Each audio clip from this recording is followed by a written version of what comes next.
Naitwa Ernest Kikoti wa Eneza TV. Kwa neema ya Mungu leo tumepata nafasi ya kukutana na mwalimu Ingrid Vals. Yeye ni mtu maalum kwetu. Muda si mrefu tutaweza kumfahamu. Mwalimu Ingrid. Kwangu imekuwa ni heshima kubwa sana kukutana na wewe hasa katika ofisi yako. Ninaomba ujitambulishe mbele ya watazamaji wangu kufahamu, alafu tuendelee. Asante sana. Wewe ni nani? Asante. Ndio. Karibuni sana kwa chuo cha elimu ya Kikristo na maadili. Kwa jina ninaitwa Ingrid Vals. Nimetoka kutoka Ujerumani na chama cha Mission One World wamenituma kufanya kazi hapa Tanzania kwa KKKT, hasa kwa kazi ya elimu ya Kikristo na kuinua elimu ya Kikristo au tubadilishe mafundisho ya elimu ya Kikristo ili pia niseme walimu wetu wafundishe kwa njia ya siku hizi, sio kwa kutoka wakati wa zamani. Okay. Labda utueleze kwa ufupi, uliingia Tanzania lini? Kwa umesema umetumwa na chama cha Missionary Welt kutoka Ujerumani, uliingia Tanzania lini kwa mara ya kwanza? Na utuambie kidogo majukumu yako yalikuwaje pale mwanzoni. Kweli mimi niko muda mrefu sana kwa Tanzania sasa, miaka 16. 16, wow. Na nilianza mwaka 2009, nimefika hapa tarehe 1 mwezi wa 10. Na nilianza kwanza kujifunza Kiswahili hapa Luthunduna Seminari kwa shule ya lugha, na baada ya hii mpaka Disemba nilirudi kwa diocese yangu. Diocese yangu kipindi kilikuwa diocese ya Kusini. Okay. Na wamenipanga kufanya semina za elimu ya Kikristo na kufundisha kwa Kidugala kwa chuo cha Biblia pia. Okay. Kwa kumbe wajibu wako wa kwanza ulikuwa ni katika diocese ya Kusini. Ndio, wamenipanga kwa diocese ya Kusini kabisa. Walifikiri nikifanya kazi kwa chuo mambo na nikifundisha elimu ya Kikristo tunaweza kuanzia hapa kubadilisha kidogo jinsi tunavyofundisha. Na ulifanya kazi Kidugala mpaka lini? Lakini pamoja na majibu hayo uelezee baada ya Kidugala ulihama lini na kama kazi zako zilikuwaje? Lakini pengine hapo unyongeza utasema kwamba nini kilikuvutia hasa kufanya kazi Tanzania, maana kama miaka 16 sio jambo dogo. Ndio. Sawa, nilikuwa diocese ya Kusini tu miaka miwili. Miaka miwili? Ni kasoro, miaka miwili kasoro. Kwa sababu nimeona ni ngumu sana kuishi Kidugala kuwa mtu peke yangu. Lakini kwa sababu ni kama mimi nimetoka jiji kutoka Ujerumani kubwa sana, kwa hiyo kukaa sasa kwa kijijini ilikuwa changamoto kubwa sana. Na mimi nimejifunza Kiswahili kwa tabu sana. Sasa nilipofika Kidugala, wanawake wengi hawajajua Kiingereza, mimi sijajua Kiswahili. Kwa hiyo nimepata changamoto kidogo, niliomba wabadilishe sehemu ya kazi. Okay. Kwa hiyo Julai mwaka 2011 nimefika hapa Morogoro. Ndio. Kwa kozi ya uongozi, sehemu ya elimu ya Kikristo. Sasa tuseme bahati mbaya au bahati nzuri, mimi siwezi kusema, nafikiri ni bahati nzuri pia. Nilikuwa na ajali kubwa sana. Kwanza kabla ya ajali ni majambazi wameingia nyumba yangu kama usiku 3 kabla ya ajali. Wamenipeleka Dar es Salaam kufanya check up. Niliporudi tumepata ajali missionary na mimi. Missionary amekufa na mimi niliweza kusurvive. Sasa ndani ya siku 3 au 4 nimesurvive. Niliweza kuishi kwa ajabu sana. Nimesema Mungu ameniokoa mara 2 ndani ya siku 4. Nimesema basi Mungu, kama unaniokoa hivyo, nitafanya kazi mpaka nitakapomfaulu. Kwa hiyo miaka yote ambayo nilikuwa hapa ni lengo hili kutimiza kazi ambazo Mungu amenipa hapa. Kwa hiyo mimi hii inanivutia, au hii ni motisha ya kwanza kufanya kazi, kwa sababu ukipata maisha yako ndani ya siku 4 mara 2 ni ajabu sana. Kwa hiyo mimi ninaona na nimesema hii nimekuja hapa kwa kazi hiyo, na mimi napenda kumalizia kazi hii hapa pia. Na mimi sijajua njia inaenda wapi. Mimi sijajua kipindi kile mwaka 2011 sijajua tutafungua chuo au tutafunga chuo, maana ni imefungwa kwanza alafu tumefungua tena. Mimi sijajua mambo haya yote, kwa hiyo mimi nimeenda na Mungu, njia yangu imeenda na Mungu nilivyoelewa mpango wake kwangu. Kwa hiyo mimi niko kwa ajili ya hii, lakini mimi nafurahi sana kufanya kazi hapa kwa sababu ninaona pia ninapata feedback nyingi sana kutoka wanafunzi wetu, walimu, wakufunzi pia. Nashukuru sana. Mpenzi mtazamaji, mimi binafsi nimechukua kitu hicho pia, kwamba alipata changamoto mara mbili. Alipata majambazi walimvamia nyumbani kwake, akapata changamoto, akatakiwa kwenda kufanya check up. Akafanywa check up, wakati wa kurudi akapata ajali, walikuwa wawili na mwenzake akafariki hapo na yeye alisurvive. Na pengine mambo haya mawili yangetosha kusema kwamba ngoja nirudi nyumbani kwangu Ujerumani ambapo ni salama zaidi kuliko hapa, lakini alisema kwamba hapana, lazima nilitimize kusudi la Mungu. Na kupongeza sana Mwalimu Ingrid kwa moyo huo wa ujasiri na kusonga mbele. Hongera sana. Ya kweli, na mimi nashukuru chama changu cha Mission One God pia, kwa sababu mkurugenzi kipindi kile ameniambia, wewe una uhuru kabisa kurudi Tanzania. Ukisikia tu vibaya, una uhuru kabisa kurudi Ujerumani kila siku. Na hii uhuru huu imenipa kweli moyo, imenitia moyo sana. Mwaka wa kwanza ilikuwa ngumu, lakini baadaye mambo yameenda. Okay. Sawa, tunashukuru. Sasa naomba atupe mawili matatu kuhusu hekima. Mimi huwa nachanganya hekima na hekima. Labda hapo utasema pia. Hebu tueleze kidogo kwa ufahamu wako kwa ujumla kuhusu hii kazi ya hekima. Ndio. Asante sana. Ni kweli sisi tumetafuta jina lingine kwa mafundisho yetu. Ilikuwa mwaka 2000 na nafikiri 16 hivi. Tumetafuta jina lingine. Tumegundua kozi ya uongozi, kwa sababu mwaka 2014 walifunga kozi ya uongozi hapa. Kwa hiyo sijakuwa na kazi tena. Na nimeanza kusafiri, lakini tutaeleza hii baadaye. Na mimi baada ya miaka kama 2-3 kusafiri, nimesema sasa tunahitaji jina lingine, kwa sababu tunatumia mfumo mpya kufundisha, tunahitaji jina lingine. Na sisi tumeangalia, kwa sababu mafunzo yetu imeitwa elimu ya Kikristo na maadili. Sasa nimesema tunahitaji kama jina fupi kutoka elimu ya Kikristo na maadili. Tumeangalia na Grace Kisanga na mimi tumekaa walimu kadhaa kama 7, lakini Grace na mimi tumepata hii sasa. Elimu ya Kikristo na maadili, kwa ufupi elimu ya Kikristo na maadili. Na sisi tumefurahi kupata jina hili kwa sababu ina uhusiano na hekima. Na tunapenda pia kuwa na hekima ndani ya kazi yetu. Kwa hiyo na jinsi unavyosema hekima pia ni kama matamko wake ni kama kitabu, mimi ninavyoona. Ni kama maneno mengine, ni kama kweli ina haivutii, lakini hekima inavutia. Kwa hiyo tumebaki kwa hekima, na kila sehemu kuanzia mwaka huu watu wanaongea kuhusu hekima na wana hekima. Kwa hiyo nasikia mara kwa mara. Asante sana. Sasa kwa sababu ya tumeshaingia kwenye hekima, na nilipoingia ofisini kwako niliona bango la hekima, ningependa angalau tuendelee kufanyia interview pale nje. Lakini pia tunapoendelea kuzungumza, basi nione na mazingira mbalimbali ya chuo chenu cha hekima. Hii itakuwa vizuri. Asante sana. Mungu akubariki sana. Asante. Tutoke nje sasa. Haya ni mazingira ya kwanza kabisa ambayo ananileta hapa kwenye bango kubwa kabisa la hekima, elimu ya Kikristo na maadili, uhai, ubora na upendo. Safi kabisa. Pale mwalimu, tulikuwa tunaongea kwa habari ya mambo ya hekima, kwamba hekima ipoje. Sasa nataka uniambie zaidi historia kwa ujumla ya hekima, kwamba jambo hili lilianza lini, hii idea ya kuanzisha kichuo hiki ilianza lini, mchakato wake ulikuwaje, changamoto ambazo umekutana nazo na mpaka umekuja kufanikiwa, na labda unaweza kusema kwamba sasa unajisikiaje kwamba jambo lile ambalo uliwaza ama ile idea ambayo ilikuja sasa inaonekana dhahiri. Ndio.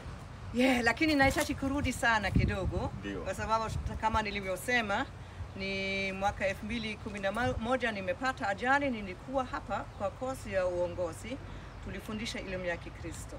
Sasa Septemba mwaka 2014 KKT makao makuu pamoja na halmashauri kuu wamefanya uamuzi kufunga kozi ya uongozi sehemu ya elimu ya Kikristo, kwa sababu wamesema wanafunzi ni wachache, diocese hawajaleta wanafunzi tena. Yeah. Sasa nimekaa hapa Tanzania sina kazi. Nimesema nifanaje? Nilipigia mkuu wangu kutoka Ujerumani, tumeongea, amesema basi wewe ujaribu kusafiri labda. Kwa sababu nilikuwa na wazo kusafiri. Sasa mimi nahitaji kusema kweli Mungu anapanga mipango ya elimu ya Kikristo na shangaa. Tulipata taarifa ya kozi ya elimu ya Kikristo hapa inafungwa kwa muda, na tuliendesha semina kwa wakuu wapya wa jimbo. Okay. Na wametoka wengi hasa kutoka Diocese ya Kusini. Ndio. Sasa Diocese ya Kusini wamesema, mbona ulifundisha chuo cha Biblia Kidugala urudi? Na kweli wamenipa nafasi tena, wamenipokea na mikono kweli kwa furaha sana, na nimeenda kweli kwa miaka kadhaa kufundisha Kidugala. Sasa nimeenda kwa chuo, nilifundisha kila kozi. Uinjilisti mwaka wa kwanza, pili, tatu na wachungaji. Na tumefanya mahesabu ni kama ni siku ngapi. Kwa hiyo kila kozi walikuwa na kama siku 8-9 hivi. Mpaka mitihani na nini. Sasa baadaye wao wamebadilisha mpango tena, wamesema elimu ya Kikristo sio muhimu ile, wamepunguza kazi zangu Kidugala. Lakini tayari nimepata wazo kusafiri au kuendesha semina kwa muda. Sasa Morogoro, Diocese ya Morogoro wamesema basi tunaomba kupata kozi kwa wiki 4 au wiki 5. Tulifundisha wiki moja, baada ya mwezi tena wiki moja, baada ya mwezi tena wiki moja, mpaka tulipomaliza hizi wiki 5. Sasa tulikuwa na mchungaji Ndosa hapa, alikuwa chaplain. Amepata taarifa hii, baada ya muda alirudi kwa diocese yake, na sasa ni baba askofu, na ameniita, alikuwa msaidizi kipindi kile. Amesema kama wewe ukifundisha kozi Morogoro, kwa nini huwezi kufundisha Dodoma? Ndio. Kwa hiyo tumeenda Dodoma, na tulipoenda Dodoma sasa tumeongea na watu wengine, na tumeenda mpaka Mtwara pia, ulikuwepo Mtwara. Tulifundisha. Lakini ninahitaji kusema baada ya miaka 10 kuishi hapa Tanzania, makao makuu KKKT wamegundua kazi zangu. Baada ya miaka 10, maana ni mwaka 2019 wamegundua kazi zangu, wamenikaribisha kwa semina kwa siku 3 Moshi, wamekaribisha watu kutoka kila diocese. Na mimi nilishiriki nilishiriki. Na nakumbuka baada ya hii pia tumefika Mtwara, lakini sio Mtwara tu. Sasa diocese nyingine wametuita. Na ndani ya mwaka 19 nafikiri mpaka kama 24 mwaka jana ndio tumefikia diocese 19 kutoka 28. Lakini ndani ya diocese tumefundisha wengi, tuliwafundisha kama kozi kwa wiki 4, lakini tulifundisha pia semina kwa wiki 2 au wiki 1. Lakini sio tuliwafundisha walimu wa Sunday school tu. Tumeanza kufundisha baadaye kama wachungaji na wainjilisti. Na tumegundua pia ni kama wao ni malengo wetu, au ni kama walenga wetu, sio walimu wa shule ya Jumapili. Kwa sababu walimu wa shule ya Jumapili wakirudi wakibadilisha labda ndani ya usharika wao mambo, sasa na wainjilisti na mchungaji hawajui mambo haya, inakaje? Na ni kama inaenda bure. Kwa hiyo tumesema tubadilishe mfumo, lakini pembeni ya kufundisha wao walimu wa Sunday school pamoja na wainjilisti wachache na wachungaji wachache, tulifundisha pia walimu wawe wakufunzi. Kwa hiyo kutoka kila kozi tumechukua walimu 2, 3, tumeendesha tena semina na kozi na wao kwa diocese yao, na wengine kama walikuwa wazuri zaidi tumesafiri nao kwenda kwa diocese nyingine. Kwa hiyo kwa mwisho ndani ya miaka yote tulipofundisha diocese 19 tumewafikia site ya watu 3,000 nafikiri. Lakini sio mchezo. Na tulikuwa wakufunzi 70. Na wakufunzi wamepata ndani ya miaka 2, wamepata pia mafundisho zaidi hapa semina kwa wiki 2-3, na LMC wafadhili walioleta fedha kwa LMC wametusaidia kufanya semina hizi na wakufunzi. Ndio. Yeah. Kwa hiyo rasmi sasa hii mchakato ulianza lini wa kuanzisha sasa hii programu ya hekima? Programu ya hekima ya chuo. Ndio. Kwa sababu tulipoenda kwa kosi pia tayari ilipewa programu ya hekima, lakini kwa maana ya chuo hapa sasa Morogoro. Yeah, ni kama nafikiri miaka 4-5 iliyopita tumeanza kufikiri kama nilivyosema, tumesema walenga sasa ni lazima ni wachungaji zaidi. Ndio. Na ni wainjilisti zaidi. Lakini pia tumesema sasa tukipenda kufundisha watoto hasa kwa shule ya Jumapili na shule ya msingi, shule ya secondary Kipamara, tunahitaji watu wenye elimu. Hatuwezi kuchukua mtu ambaye niseme kama amemaliza darasa la 7, amefundisha tu shule ya Jumapili kama kawaida, na baada ya miaka 20-30 unamita aingie kwa kozi. Wanapata shida kubwa sana kwa sababu level ya kozi zetu kwa wiki 4 iko juu kidogo. Ilikuwa juu kama kidato cha 4 kumaliza kidato cha 4.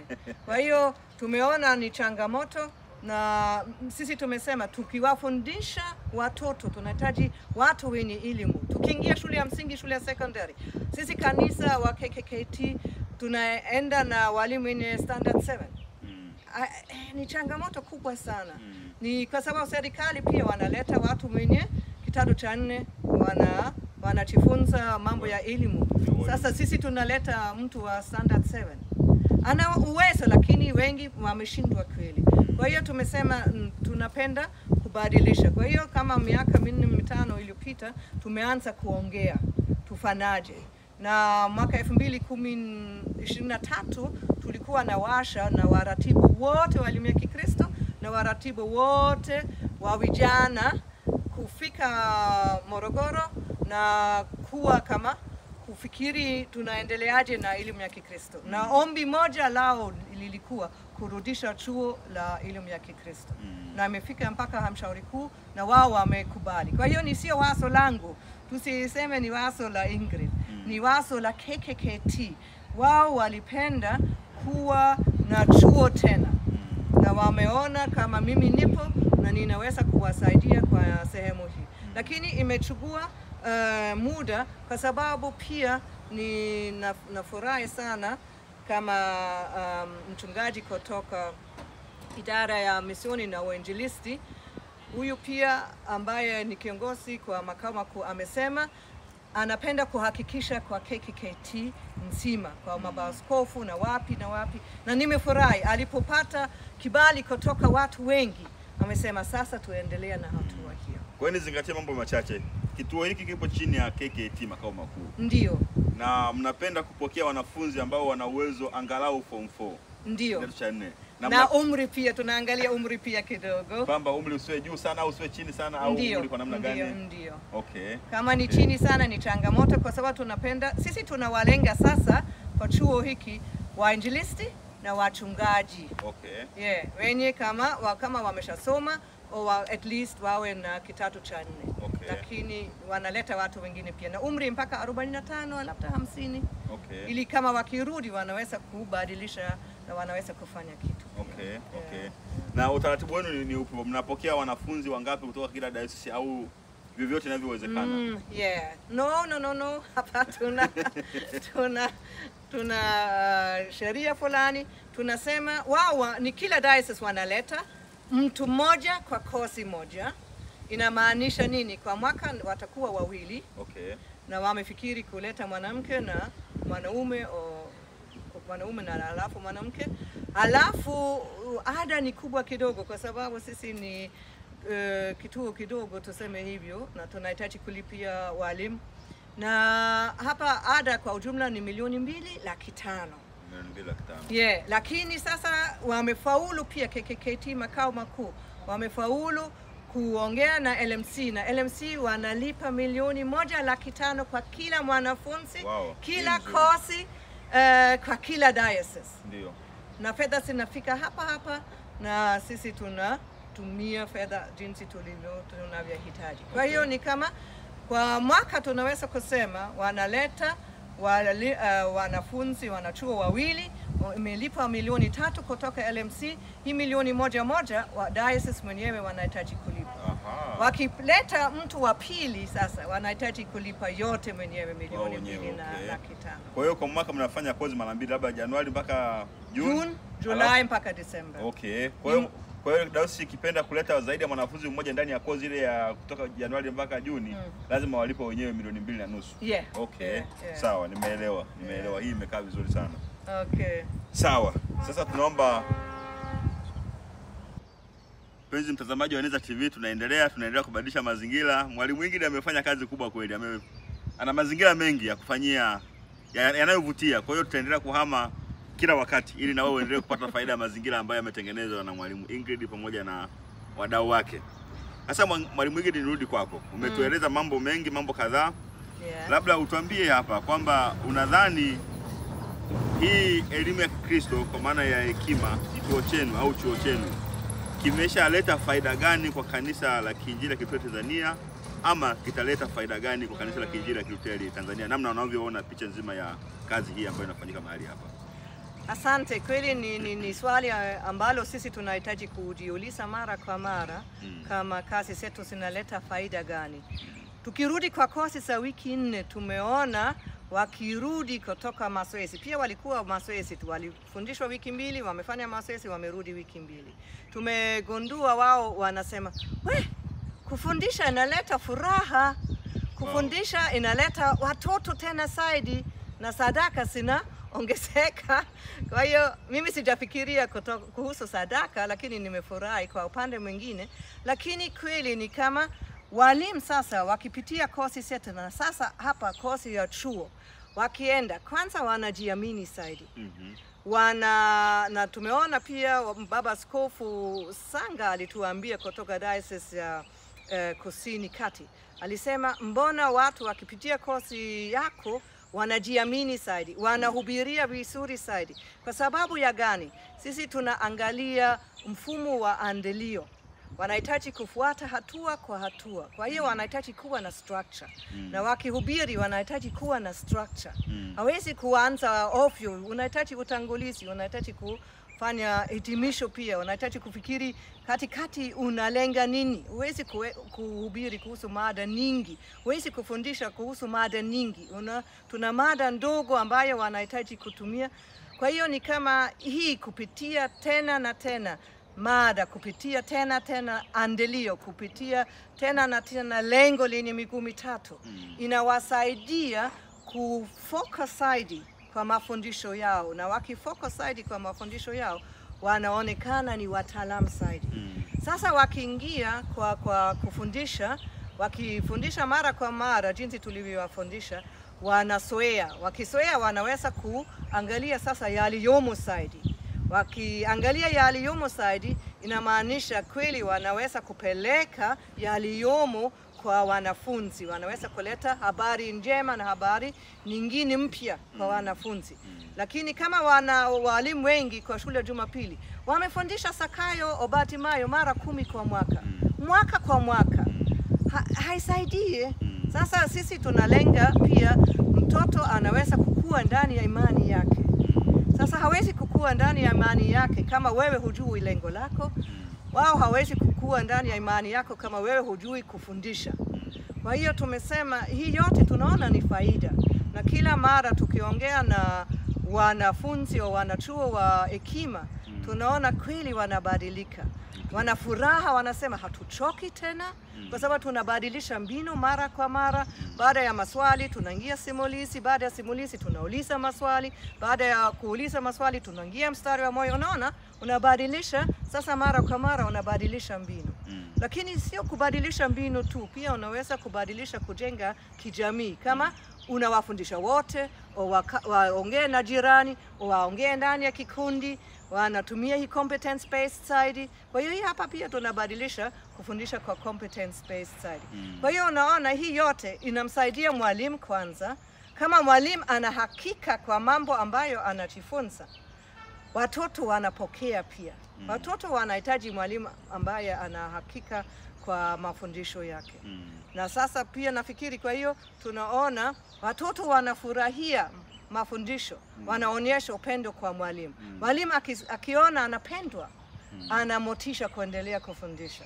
Kwa hiyo mimi naona hii ni faida kweli kweli kwa wote, ni win-win situation kwa wote, ni kwa watoto, wanafunzi, ni kwa walimu wanaofundisha dini, wanaofundisha shule ya Jumapili au Kipamara, na baadaye kwa KKKT pia, kwa sababu wao wanaleta sasa misingi ya Kiluteri.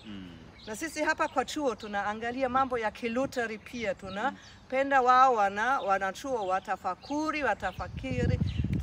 kweli kuhusu mambo ambayo wanafundisha. Tuko very critical kwa swali hilo, na wanajua hii pia. Kwa hiyo mimi naona ni faida, sijui kama wewe unaona faida. Ninaona faida kubwa.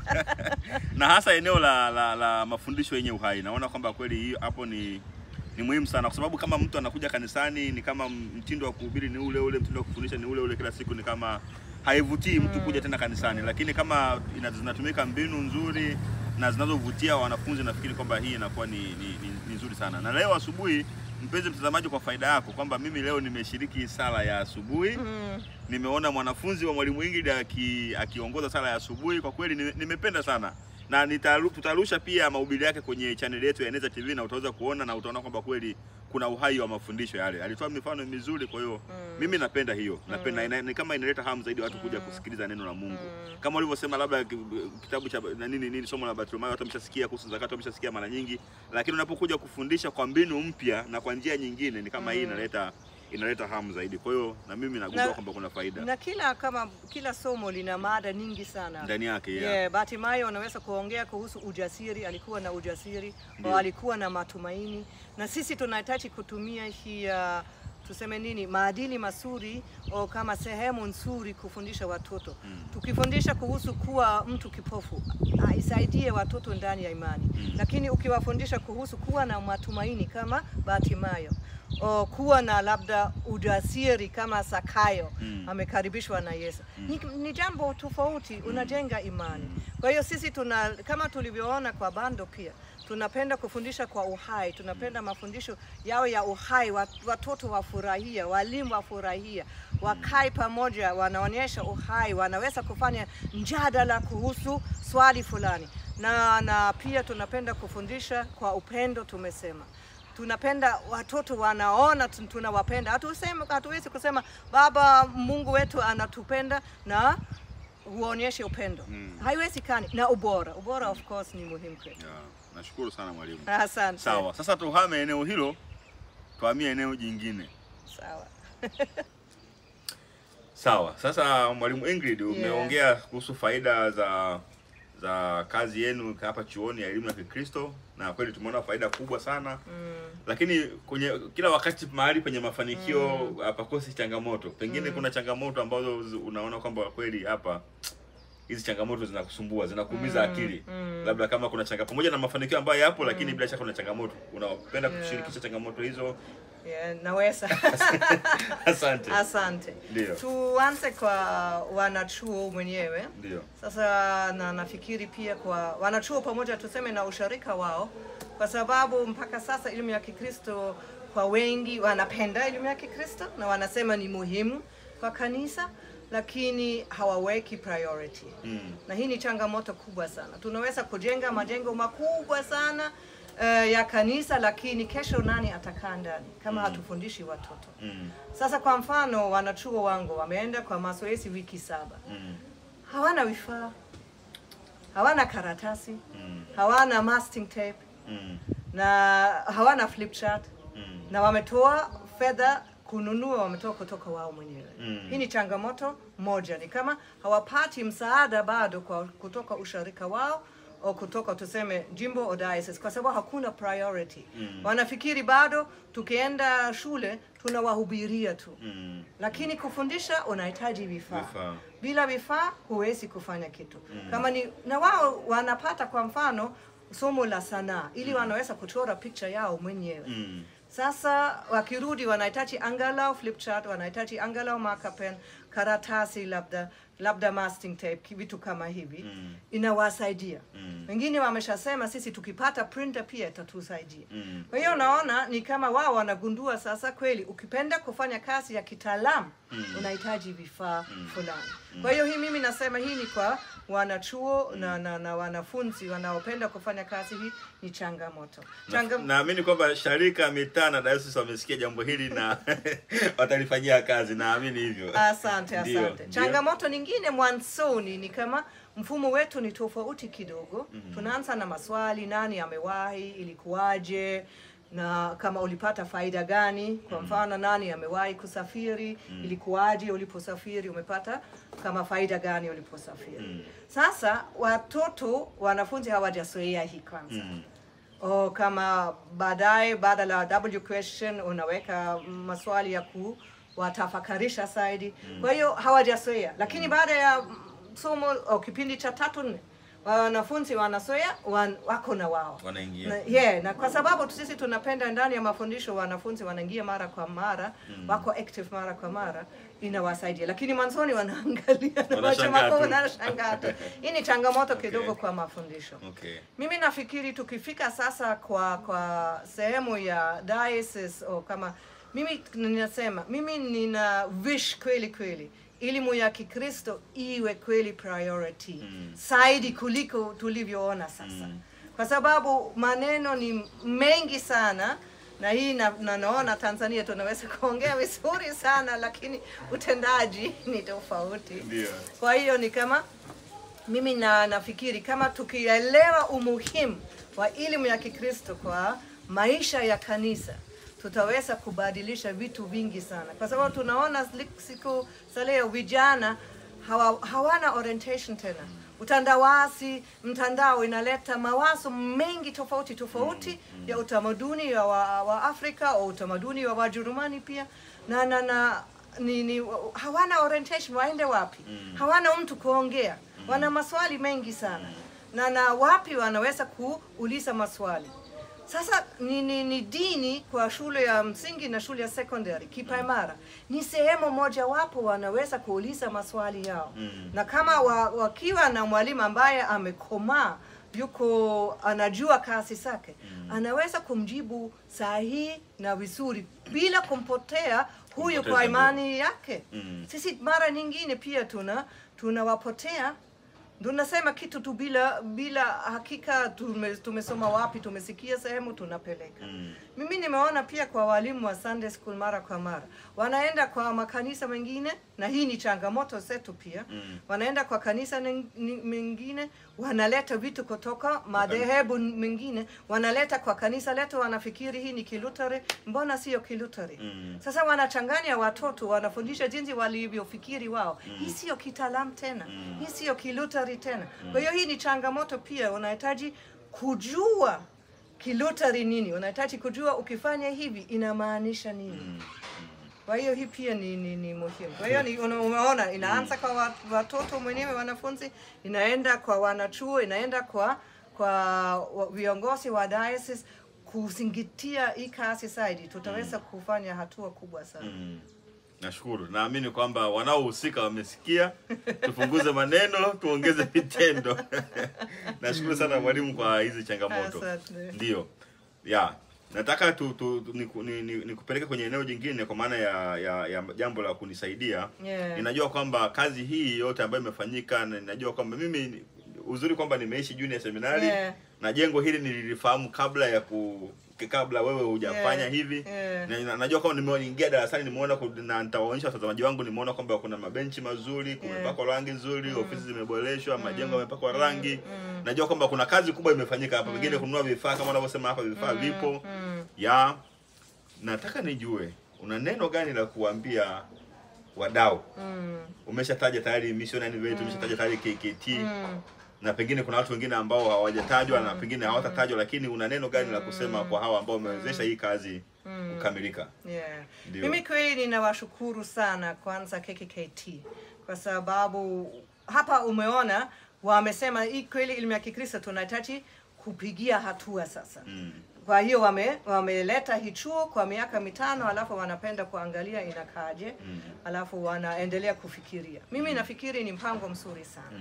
Na mimi ninawashukuru sana kama wameona umuhimu wa elimu ya Kikristo, na wameona iwe kama hapa Lusu ndio na seminari. Imenisaidia mimi kubaki. Kama wangesema iwe Dodoma sijui wapi, ningehitaji kuhama pia. Kwa hiyo mimi nawashukuru sana. Lakini pia mimi ninawashukuru kwa sababu wao pia makao makuu na halmashauri kuu tuseme hivyo wote waliwajibika. Wameniamini kutengeneza kujenga pia pamoja uliosema majengo haya. Sawa tulikuwa na kampuni walipofanya ukarabati. Lakini sasa kuchagua kwa mfano rangi kwa madarasa. Wameniamini mimi naweza. Kwa hiyo mimi nawashukuru sana. Kwa sababu mimi sijajua na nimegoogle mwenyewe, nimesoma, nimeona rangi ya njano, rangi ya orange inawavutia watu, wanabaki kwa mood nzuri wako darasani. Ukiweka rangi ya kijani wanatulia, ukiweka rangi ya kama violet au zambarau ni kama inawatuliza pia. Kwa hiyo ukiangalia kila darasa, kila chumba kina rangi tofauti na ina maana nyuma yake. Kwa hiyo nimefurahi sana wamenikubali pia kwa mambo haya. Wameniamini kwa mambo haya makao makuu pamoja na wote waliowajibika kazi hiyo. Lakini pia ni kama kuamini mimi naweza kutengeneza sasa mfumo mzuri. Maana ni mimi sasa kwa miaka kadhaa nitakuwa mkuu wa kosi hiyo kwa hekima, lakini tumeshakubaliana baada ya muda nitaacha kazi hiyo tena na ninajaribu kumjenga mwingine. Hii ni kazi ya Watanzania, hii sio kazi ya sisi wa Jerumani. Na chama changu pia mimi kushukuru sana kwa sababu ninaona tangu nilipofanya kazi hiyo hawajakuwa na mashaka hata kidogo kwa kazi zangu, na wanaona kazi zangu zinaleta mafanikio pia. Kwa hiyo mimi nawashukuru sana kunisaidia kwa kurudisha chuo hiki. Ilikuwa chuo cha chekechea, sasa ni chuo cha elimu ya Kikristo na maadili, na tumejaribu kubadilisha pia rangi na vitu vingine ili pia kweli inaonekana kuwa mpya.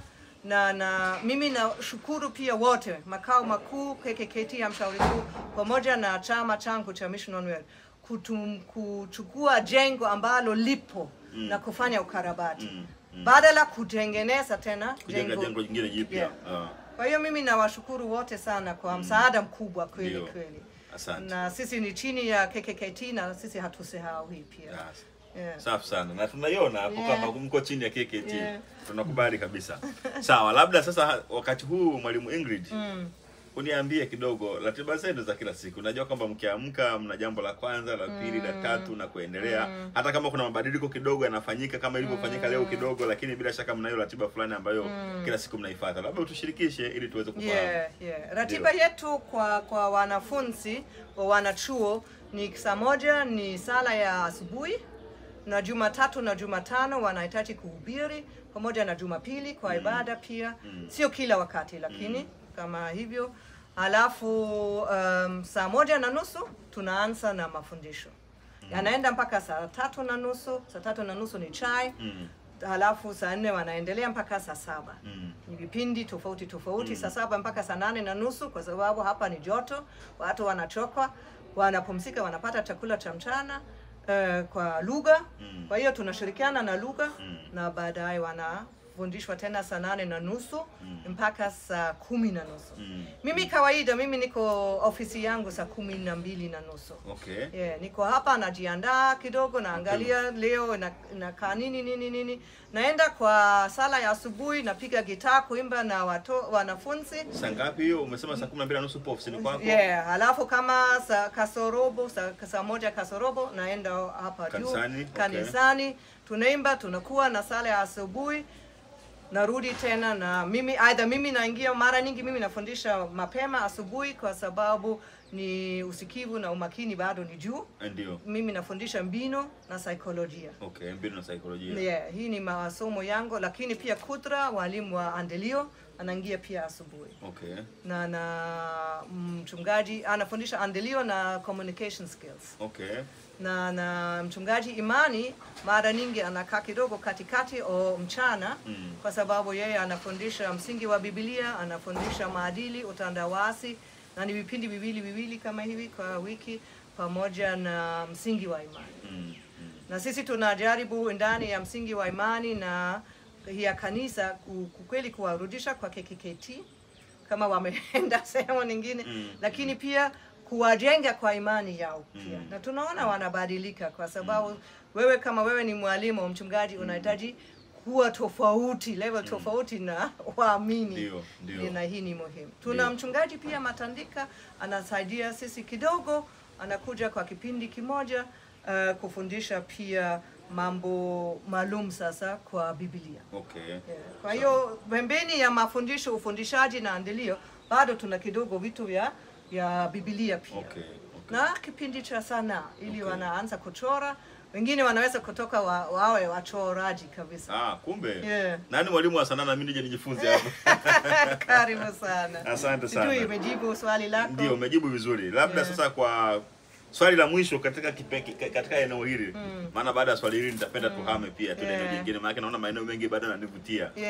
Unapofanya kazi na Watanzania, umeshamtaja mwalimu Imani, umemtaja mwalimu Kudra, umemtaja mchungaji Matandika. Na bila shaka kuna wengine ambao unashirikiana nao. Nini ambacho kinakupa furaha sana unapofanya kazi na hawa Watanzania? Na sio hawa tu, pengine hata vijana hawa wanafunzi wako unapofanya nao kazi. Nini kinakupa raha? Nini kinakupa furaha? Ni kwanza hii hamu kujifunza. Kutoka wanachuo, wengi wana hamu kubwa sana kujifunza. Na vitu vingi ni kama vipya vyao. Kwa hiyo ni kama, mimi naona ni hiyo kama, hii hamu huoni sana katika Ujerumani. Katika Ujerumani wanajua kila kitu. Na hii mimi ninaona. Lakini pia kama wana furaha kwa ujumla. Kufundisha au kuishi hapa Tanzania, unaona watu wengi wana furaha, wana kusaidia pia, wana ushirikiano mkubwa sana. Hasa sasa mimi kwa umri wangu ninaona kweli msaada, watu wanapenda kunisaidia kwa haraka sana. Kwa sisi Wajerumani ni changamoto kwa sababu tunapenda kujitegemea bado. Lakini ninafurahi kwa sababu ninaona hii yote, umoja, ushirikiano, furaha, kuongea pamoja, hii yote ninaona inaleta kweli faida kubwa sana. Na mimi katika tangu nilipofika hapa, mimi ninasema kwa mimi mwenyewe nafikiri nimekuwa sana pia ndani ya imani. Kwa sababu sisi katika Ujerumani vitu vingi ni tofauti, hapa tena ni tofauti. Kwa hiyo mimi siwezi kusema jinsi sisi tunavyofanya ni vizuri, au jinsi wa Tanzania wanavyofanya ni vizuri. Ni kama, lakini najifunza.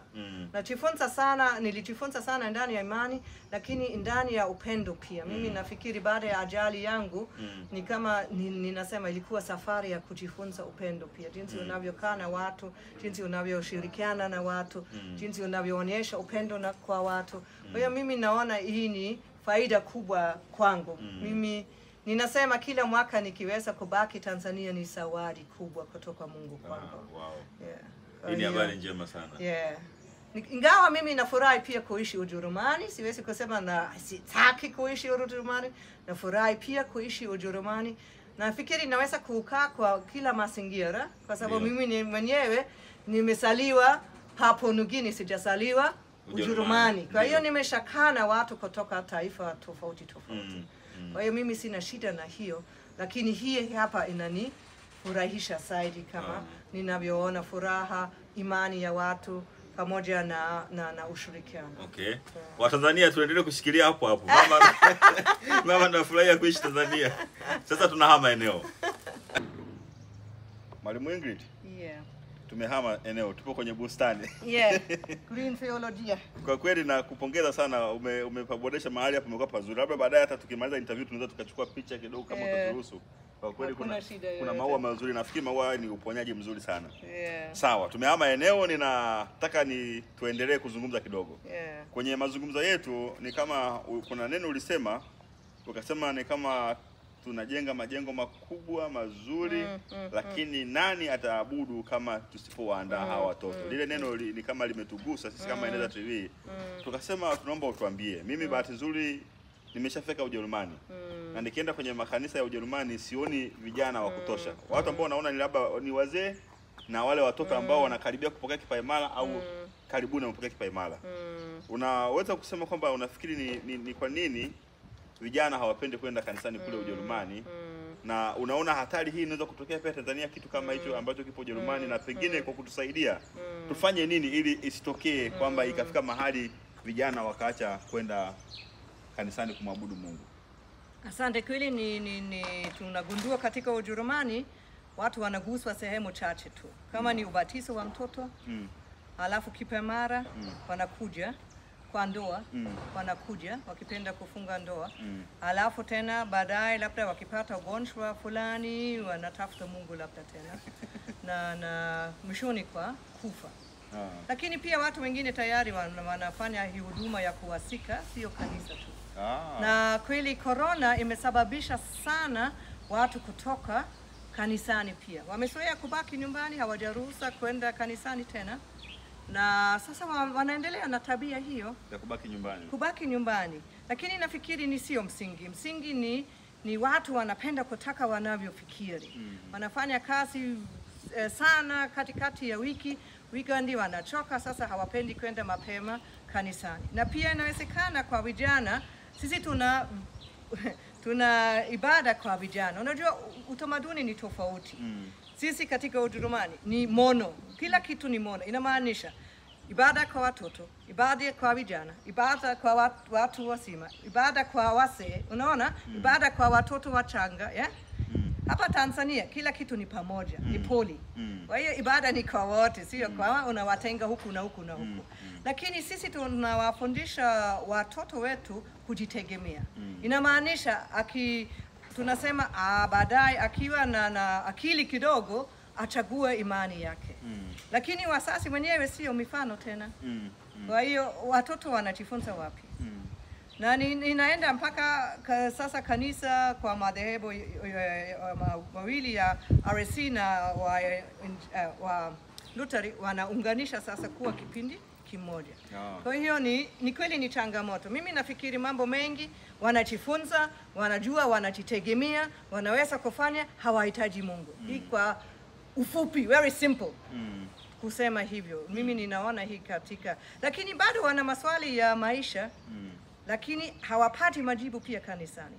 Na hii nafikiri itakuwa changamoto hapa pia. Hii ni kama ni daraja, ni kama itakuwa sawa. Kama sisi hatuwajibu watoto, wanafunzi, vijana maswali yao ya msingi kwa maisha, wanapata wapi?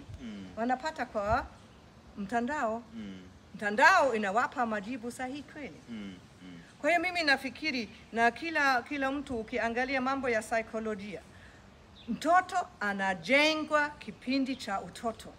Sasa mtoto akiingia kwa miaka 8 kama hivi, au miaka 7, ameshajifunza mambo yote ya 80% au mara nyingi kwa utamaduni kwa maisha yake. Sasa kama yeye hapati mila na desturi kufanya nini? Kwenda kanisani mpaka miaka 7, atapata wapi tena? Yeah? Kama wazazi hawaende kanisani pamoja na watoto wake kama ni wadogo, anapata wapi? Kama ni Ujerumani, kama ni Tanzania, anapata wapi? Kwa hiyo mimi nafikiri kama sisi hatujengi mtoto kwa upendo kwa miaka ya mwanzoni wa maisha yake, kwa sababu tukifundisha kwa upendo, anajua Mungu anampenda pia. Na akiona, kwa sababu watoto wanaiga sana wazazi wao, akiona baba anaomba, akiona mama anaomba, akiona wao wanasoma kwa Biblia pia nyumbani, wanaimba nyimbo za tumwabudu Mungu wetu nyumbani, wanaweza kuiga mwanzoni. Lakini baadaye kwa sababu wameiga, imeshaingia kwao kama misisi, hawawezi kuacha kwa upesi. Lakini kama hawajazoea hii kabisa, tunategemea nini? Sasa miaka mingi hatufundishi wanafunzi shule ya msingi. Mafundisho ya shule ya Jumapili ni mapambio na marudio ya somo. Na walimu wenyewe hawaleti vitu vipya. Lakini hawawezi kuleta mambo mapya kwa mafundisho yao. Kama mahubiri pia sio inaleta mambo mapya. Sasa tunaingia kwa mahubiri, na mimi naona ni wajibu kwa wachungaji, kwa sababu huyu mwalimu wa shule ya Jumapili, mwalimu anayofundisha dini shule ya msingi secondary, anapata wapi, anajenga wapi imani yake? Ni kanisani kwa ibada. Lakini kama wachungaji wanahubiri kila Jumapili mambo yale, hatuwezi kusogea mbele ndani ya imani. Sasa tunaleta semina na neno la Mungu ili wanajifunza. Lakini mimi nafikiri ni wajibu kwa huyo ambaye anahubiri kila Jumapili. Ni wajibu wake pia. Kwa hiyo ninafikiri hii mambo ya elimu ya Kikristo unaona inaenda sehemu nyingi sana. Watoto tunawahubiria, watu wazima tunafundisha ndani ya ibada. Unaona imeenda kinyume. Na mimi najiuliza kwa nini inaenda kinyume. Tunahitaji kufanya nini pia hasa. Mimi na swali hilo pia, lakini kwa hakika kama hatujengi watoto wetu kwa kipindi cha utoto mpaka miaka 12, 13 kwa imani yao, hatuwezi kutegemea baadaye wataingia kanisani. Kwa hiyo mimi nafikiri kweli ni very serious problem kwa KKKT.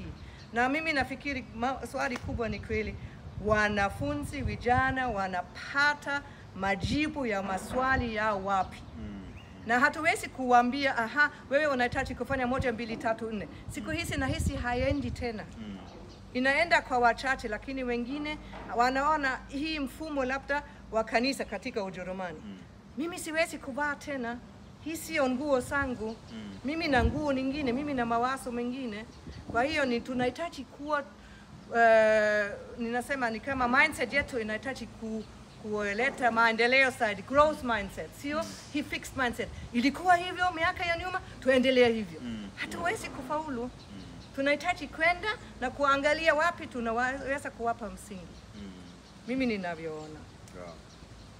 Nashukuru sana. Asante. Umeongea kwa nguvu, naamini kwamba pia mtazamaji wetu amesikia kwa nguvu hiyo kwamba kweli msingi wa maisha ya mtu unaanzia katika utoto wake kama mwalimu alivyoeleza. Kwa hiyo na kwa imani pia. Kwa hiyo nafikiri mambo ya elimu ya Kristo yapata kipaumbele kwamba na yaanzie nyumbani. Nafikiri mwalimu amesema kwamba kama mtoto amuone baba akifanya sala, amuone akiimba, amuone akifanya maombi, hawezi kuwa imara kiimani. Kwa hiyo nafikiri elimu ya Kristo ianzie pale nyumbani, lakini pale kanisani pia paboreshwe ili kanisa liendelee kuwa salama.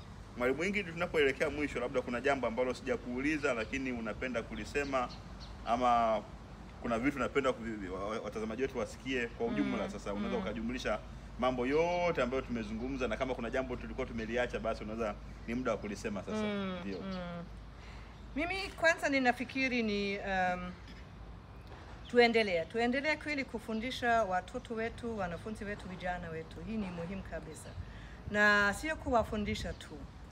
Nafikiri kwanza pia kuwasikiliza. Wana maswali gani? Wana mahitaji gani? Tukiwasikiliza labda tunaweza kuwapa majibu ambayo inawagusa. Tunahitaji kujifunza maisha ya watu. Tukisoma maisha ya watu ni upesi zaidi kuwapa kitu ambacho wao wanaohitaji. Na mimi nafikiri sisi Wakristo tupo kwa ajili ya kuwasaidia mwingine, sio kwa ajili ya kusema mimi ni muhimu zaidi au kila kitu ni kama mimi ninajua. Tujifunze kutoka mwingine. Pia unaweza kujifunza kutoka mtoto kwa imani, unaweza kujifunza pia kutoka kijana. Kwa hiyo mimi nafikiri hii pia ni muhimu tukifanya. Lakini mimi ninaomba kweli kila diocese walete mtu hapa.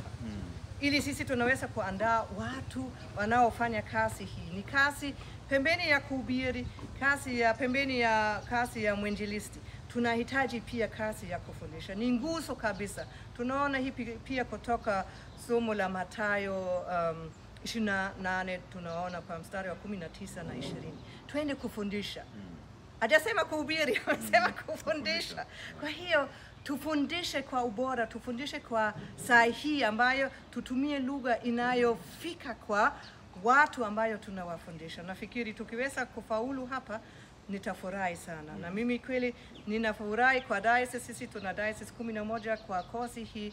Unaona bado diocese 17 hawajaleta wanachuo. Na mimi ninaomba kweli sio tunasema tu tunahitaji chuo hiki. Tulete watu ili tunaendelea na uhai, ili tunaweza kujenga imani na KKKT kama bustani hii. Unaona maua tofauti, lakini maua yote yanaweza kuishi pamoja. Na sisi pia tuangalie imani labda ni tofauti kwa watu kadhaa, lakini tusiwatenge kwa sababu wanafikiri tofauti. Tuwajenge, tukaa nao na tukue pamoja. Napenda sana kukua pamoja ndani ya kazi, lakini hasa ndani ya imani. Hii ni muhimu kwangu sana. Ndio. Kwa Kijerumani ukisema karibu sana kwenye kozi ya kilimo Kristo unasemaje? Herzlich willkommen zu unserem Kurs. Asante sana.